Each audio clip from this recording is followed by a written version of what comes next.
तर जय महाराष्ट्र मंडळी, स्वागत आहे तुमचं आपल्या एका नवीन व्हिडिओमध्ये। सकाळी आईसाहेबांनी झाडून काढूस तर मी घरातील सर्व आवरावरी करून ठेवली। त्यानंतर आईसाहेबांनी झाडाला लागलेलं हे सुंदरसं गुलाबाचं फूल आपल्याला दाखवलं। आईसाहेबांनी सकाळी गादी उचलण्याचा हा टास्क पूर्ण केला, त्यामुळे आपण त्यांना चहा बनवून देणार होतो, पण ते आपल्याला कन्फ्यूज करत होत्या। पण शेवटी साक्षी बडेने टास्क पूर्ण केलाच। कामाला कितीही उशीर झाला तरी आपले आईसाहेब गप्पा मारायचे कधी सोडत नाहीत।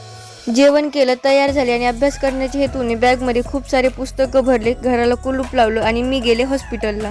तिथं जाऊन सिनियरला गुड आफ्टरनून म्हणावं म्हणलं तर सिनियरच गायब होते।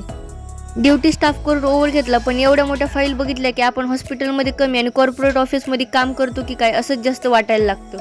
असो, सगळ्यात आधी फाईलवर पूर्ण करून घेतला आणि नंतर आपले वडापाव खाल्ले, पण शुगर माझी नाही बरं का।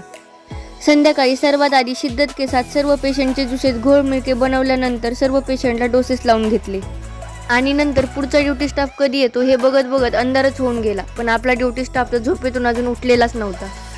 खूप वाट बघितल्यानंतर आपले सिनियर आपल्याला सोडायला आले आणि मी त्यांना ओव्हर देऊन टाटा बाय बाय करून घरी निघून आले। घरी येऊन भाताचं कुकर लावावं म्हणलं तर नंतर लक्षात आलं की कुकर हा अशी एकमेव व्यक्ती आहे जो मुलगा किंवा मुलगी कुणालाही न बघता शिट्टी मारतो।